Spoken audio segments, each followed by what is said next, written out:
bayingira mu parliament batandika kusala ziddiiru mikezifuna bayagala kugula masuuti mapya, kugula motoka mpya, kuwasa bakazi bapya n'ebirala bifaanana bwe bityo. Ssegirinnya teyali bw'atyo, okwerekera omusajja atali wa bulijjo, omusajja omuzira, omusajja ow'amaanyi, omusajja eyayimuka ng'ava mu bwavu obw'ekitalo, mu mbeera eyalesekererwa naye n'afuuka omusajja ow'amaanyi mu kigo ka Kampala. Abadde self-made yabajja simu bukubi wa simu n'afuuka kansala, naye wafiiridde nga y'omu ku ba MP abasinga okumanyika mu Uganda yonna.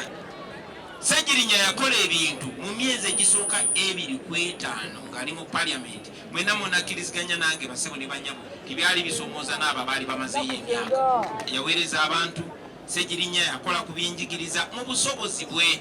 Ssegirinnya yakola ku yatandika n'eddwaliro mu constituency ye mu busobozi bwe, mu butono bwe.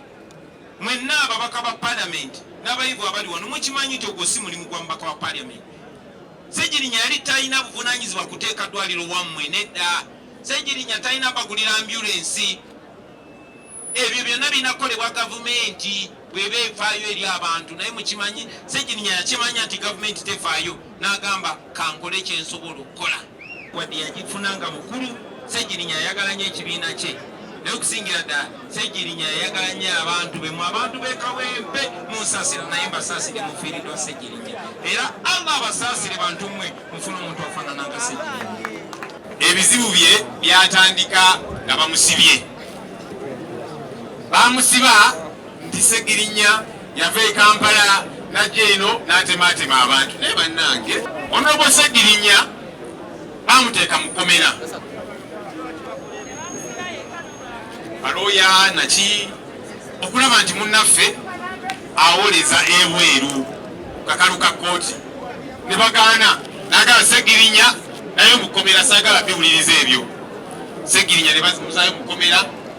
Embeera eno eyongera okusajjuka kwe kutuuka wano. Banne mukyebuuza ani yasse Ssegirinnya?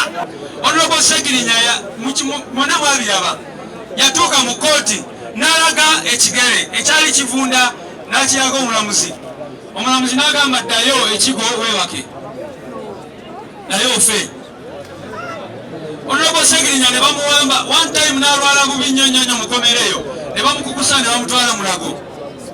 Bwe bamutwala e Mulago ne tugenda ne tubagamba bano abantu, omusajja mulaba mulwadde nnyo, lwaki temumuleriisinga n'agenda nafuna obujjanjabi? Ne bagaana.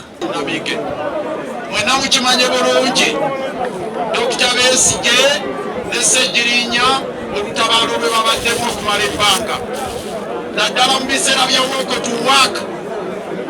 Abaaliwo mu biseera bya walk to work, Ssegirinnya yali mundu menye mu mugongo gwa Dr. Besigye okulwanirira eggwanga lino okuva mu efuga mbi. Kikutegeeza nti abadde muntu w'abantu bonna. Eddwaliro lyakolebwamu eribadde lijjanjaba ba kibiina kino. Kati ono abadde muntu w'abantu era tumusaaliddwa nnyo era tufiiriddwa nnyo ng'Obusiraamu ng'eggwanga. Tukimanyi bulungi nnyo Ssaabasajja Kabaka omulembe Omutebi yagukwasa abavubuka mu mwaka gwa 2022 bwe tufiirwa omuvubuka Ssegirinnya ku myaka egyo ng'eggwanga tuba tufiiriddwa nnyo. Ssegirinnya obulamu bwe newankubadde bubadde bumpi, naye mulimu ebintu bingi nnyo bye tuyiga mu bulamu bwe. Obumalirivu, tunuulira Ssegirinnya gy'ava eno e Buddu e Kaddugala, naye najja n'asooka buli kaseera ng'owulira eddoboozi ly'ekyebando, kitegeeza ali ku muntu owaki owa wansi. Lwaki tugobagana nabo? Omusajja alwadde n'atuuka okulaajana n'agamba naye muntu wale mu ddwaliro ne bamulemeza mu kkomera. Essaawa ya leero lwaki tugobagana nabo? Tetwagala balwanire mulambo. Twali tujaniriza nnyo nga tumanyi nti eze kutukuuma, naye twewunyiza ate ng'eri mu kujja kukwata mulambo gwa muganda waffe Ssegirinnya kumutwala. Amazima gani nti wano we yazaalibwa, kye kijja kya kitaawe, kyekijja ky'abajjajjaabe. Ssegirinya omuyambi w'abantu, Ssegirinya omuyambi w'abakyala yalumirirwa abantu nga gavumenti wakati eremereddwa mu bisomoozo by'erina n'ateekawo n'eddwaliro okusobola okuyamba abantu. Tubadde tumulaba mu bitundu eby'enjawulo n'ateekawo ambulensi ku ssente ze yasooka okufuna ziyambe abantu, n'ateekawo obubokisi okuyambako abantu mu nnyingiza yaabwe.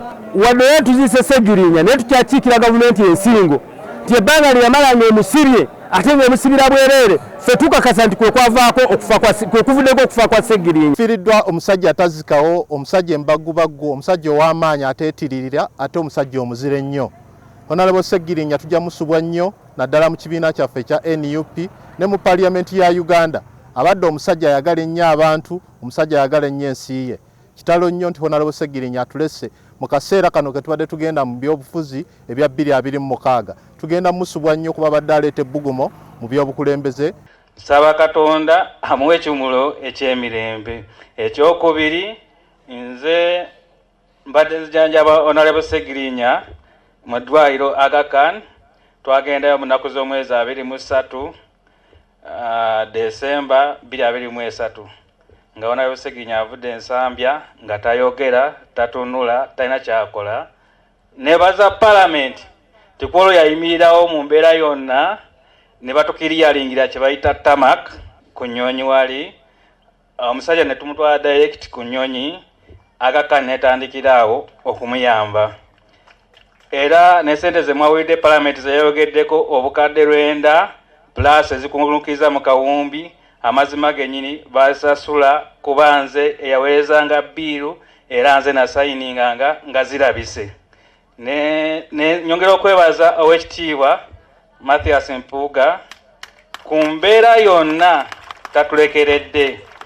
Abaddewo nga new'omukubye essimu ku ssaawa katugeze 10 za kiro nti omusajja nga sibitegeera nti akasaga tofaayo kandabe kye tukola enkya ng'ajja e Nairobi.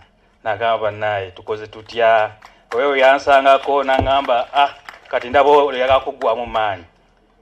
Naye kakkana omusajja omujjanjabe tulabe ekinaddako, Katonda ajja tusaasiira eyo. Ekyamazima nange neŋŋumira ku ekyo.